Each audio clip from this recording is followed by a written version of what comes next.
રાધે કૃષ્ણ મિત્રો, આપણી ચેનલ વ્રત સાધનામાં આપનું સ્વાગત છે. મિત્રો, આ વિડીયોમાં આપણે શ્રીમદ ભગવદ્ ગીતાના 5મા અધ્યાયને સાંભળીએ. મિત્રો, તમે આગળના અધ્યાયને સાંભળ્યા હોય તો ડિસ્ક્રિપ્શનમાં તમને લિંક મળી જશે, અવશ્ય સાંભળી લેજો. અધ્યાય 5 કર્મ સંન્યાસ યોગ. અર્જુન કહે છે કે હે શ્રી કૃષ્ણ, તમે કર્મ સંન્યાસની પ્રશંસા કરી અને તમે કર્મયોગનો પણ ઉપદેશ આપ્યો. કૃપા કરીને નિશ્ચિતપણે મને કહો કે આ બંનેમાંથી અધિક શ્રેષ્ઠકર કયો માર્ગ છે? પૂર્ણ પુરુષોત્તમ ભગવાન શ્રી કૃષ્ણ કહે છે કે કર્મ સંન્યાસ તેમજ કર્મયોગ આ બંને માર્ગ પરમ લક્ષ્ય તરફ દોરી જાય છે, પરંતુ કર્મ સંન્યાસ કરતાં કર્મયોગ અધિક શ્રેષ્ઠ છે. તે કર્મયોગી જે ન તો કોઈ કામના ધરાવે છે કે ન તો દ્વેષ કરે છે, તેને નિત્ય સંન્યાસી માનવો જોઈએ. આ સર્વદ્વંદ્વથી રહિત તેઓ માયિક શક્તિના બંધનોથી સરળતાથી મુક્તિ પામે છે. કેવળ અજ્ઞાની જ સાંખ્ય તથા કર્મયોગને ભિન્ન કહે છે. જેઓ વાસ્તવમાં જ્ઞાની છે તેઓ કહે છે કે આમાંથી કોઈ એક માર્ગનું સારી રીતે અનુસરણ કરીને પણ આપણે બંનેનું ફળ પ્રાપ્ત કરી શકીએ છીએ.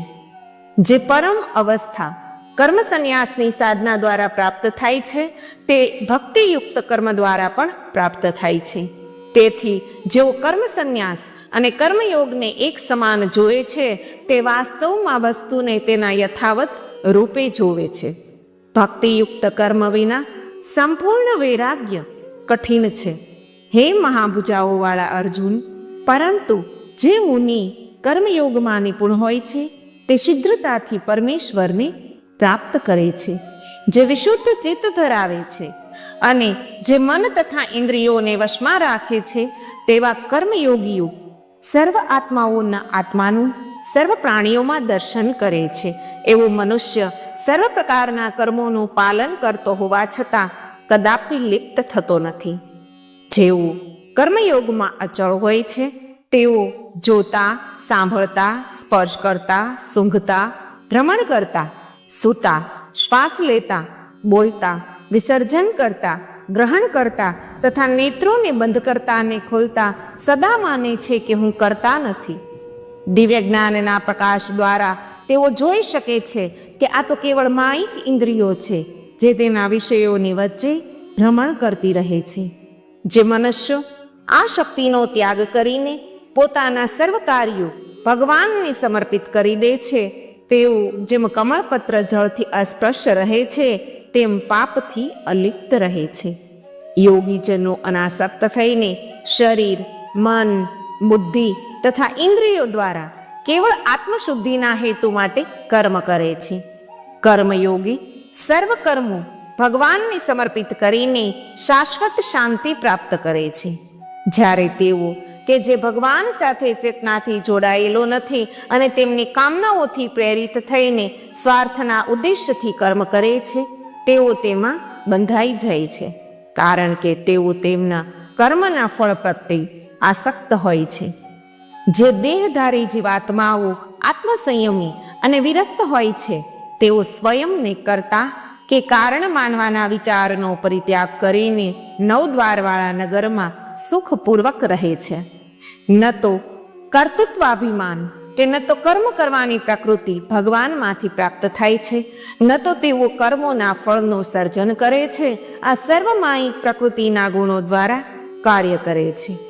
સર્વવ્યાપક ભગવાન કોઈના પાપમય કે પુણ્યશાળી કાર્યોમાં સ્વયંને સંમલિત કરતા નથી. જીવાત્માઓ મોહગ્રસ્ત થાય છે કારણ કે તેમનું આંતરિક જ્ઞાન અજ્ઞાનથી આવૃત હોય છે, પરંતુ તેઓ કે જેમનું આત્મા અંગેનું અજ્ઞાન દિવ્ય જ્ઞાન દ્વારા નષ્ટ થઈ ગયું છે તેમના માટે તે જ્ઞાન પરમ તત્વને એ રીતે પ્રગટ કરી દે છે જેમ સૂર્યથી દિવસમાં સર્વ પ્રકાશિત થઈ જાય છે. તેઓ જેમની બુદ્ધિ ભગવાનમાં દઢ થયેલી છે, જેઓ ભગવાનમાં પૂર્ણતયા તલ્લીન રહે છે, જેઓ સંપૂર્ણ રીતે ભગવાનમાં દઢ શ્રદ્ધા રાખીને તેમને પરમ લક્ષ્ય માનીને ભગવદમય થઈ જાય છે, તેવા મનુષ્યો શીઘ્રતાથી એ અવસ્થાએ પહોંચી જાય છે કે જ્યાંથી પુનઃ પાછા ફરવું પડતું નથી. તેમનું અજ્ઞાન જ્ઞાનના પ્રકાશથી નષ્ટ થઈ જાય છે. વાસ્તવિક જ્ઞાની દિવ્ય જ્ઞાનમય ચક્ષુ દ્વારા બ્રાહ્મણ, ગાય, હાથી, શ્વાન અને શ્વાનભક્ષીને સમાન દ્રષ્ટિથી જુએ છે. જેમનું મન સમદર્શિતામાં સ્થિત હોય છે તેઓ આ જ જન્મમાં જીવન તથા મૃત્યુના ચક્રના બંધન પર વિજય પ્રાપ્ત કરી લે છે. તેઓ ભગવાનના દોષરહિત ગુણો ધરાવે છે અને તેથી પરમ સત્યમાં સ્થિત હોય છે. ભગવાનમાં સ્થિત દિવ્ય જ્ઞાનની દ્રઢ સમજણ પ્રાપ્ત કરીને તથા મોહથી પ્રભાવિત થયા વિના તેઓ ન તો સુખદ વસ્તુની પ્રાપ્તિથી હર્ષ અનુભવે છે કે ન તો દુઃખદ અનુભવનો શોક કરે છે.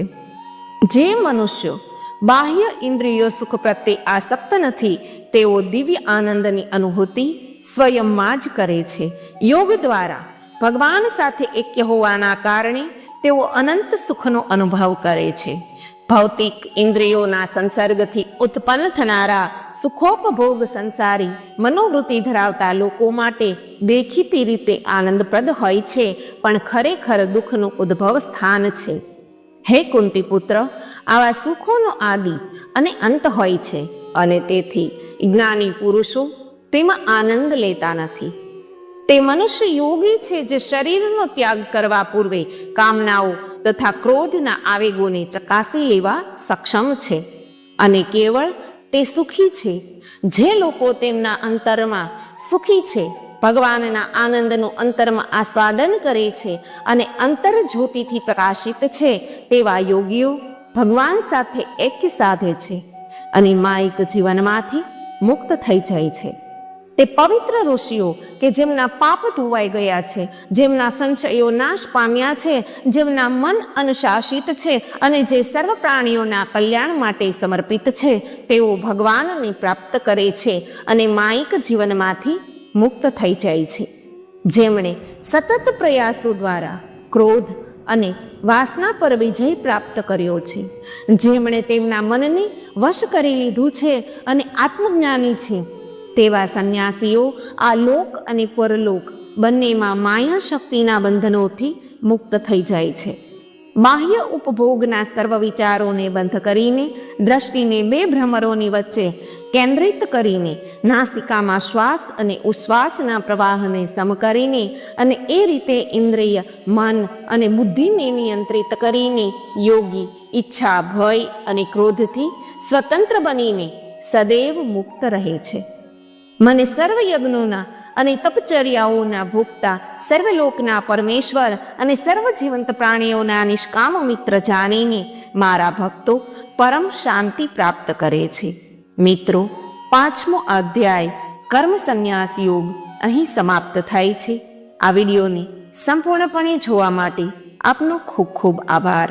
મિત્રો, જો આપને આ વિડીયો પસંદ આવ્યો હોય તો પ્લીઝ આ વિડીયોને લાઇક, શેર અને કમેન્ટ કરી અમારી ચેનલ વ્રત સાધનાને સબસ્ક્રાઈબ કરી લેજો, જેથી કરીને આવનારા નવા વિડીયોની માહિતી આપ સુધી તુરંત પહોંચી શકે.